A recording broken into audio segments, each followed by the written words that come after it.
Okay, so in this video I'm going to go through setting up the TD-30 kit or any electric kit. My kind of goal here is to mirror my acoustic kit.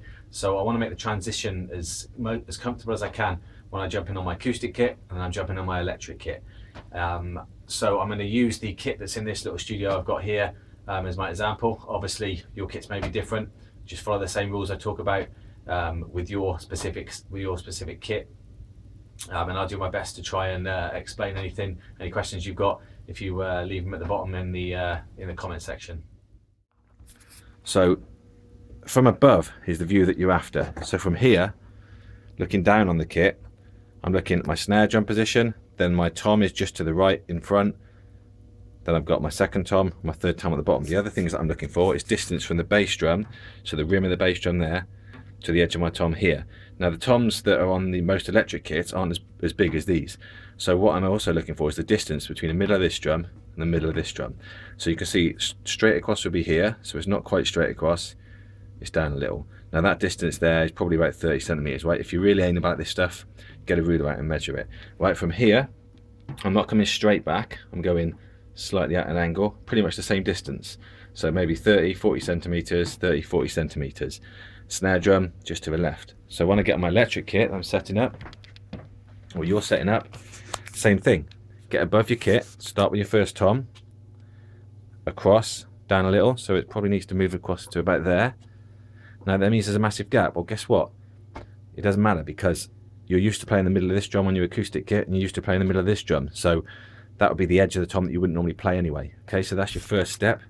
Your second step, so I probably push the frame out a little more and I get down to my third tom here. Now this is a lot smaller than your floor tom, so you might find that you have to push it a bit further this way. The other sort of thing that I normally do, snare drum.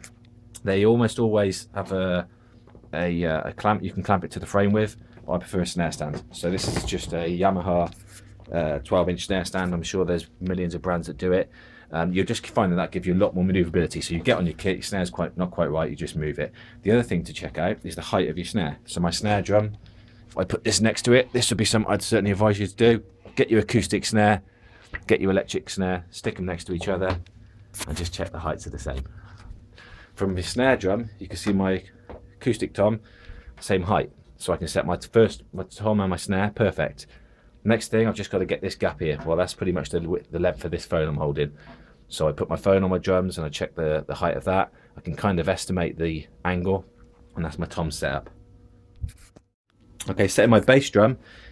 Bass drum's pretty easy. All I'm looking for is the very center of the drum, so right here, and how that relates to my two toms.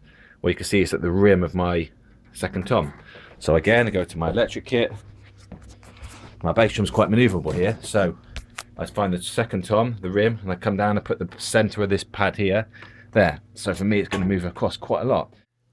Okay, now what you'll often find is that your kit is now set up completely different to how it looks maybe in the drum shop or in a picture you've seen of it. And we've got to keep in mind is that the kit's set up for photo shoots, let's say, are often set up so the kits look great and don't care about how they're going to feel when you sit behind them. And often the electric kits often might have cables on, and acoustic kits will be set up in a way so that you can see the brand and the labeling and that kind of stuff, rather than how you're going to sit on the kit.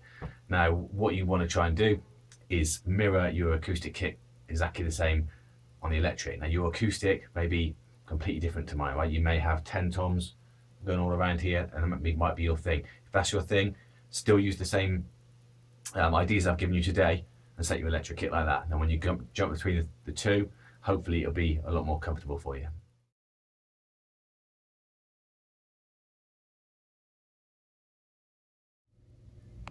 Okay, I've just about got this TD-30 kit set up. I just want to show you one last thing to do with setting up. It's to do with cymbals.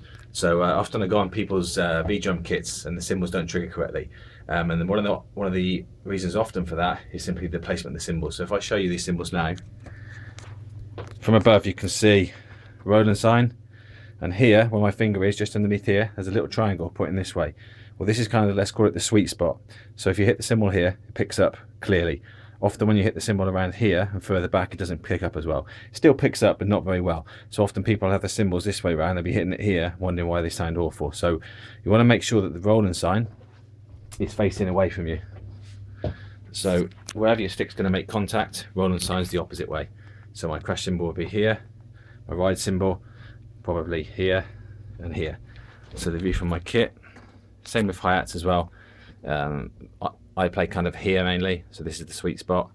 Cymbal, cymbal, and ride cymbal. So this is my final setup. I'll tweak it over the next few days, and I'll keep you up to date with any progress, and I'll show you some of the built-in kits on the module.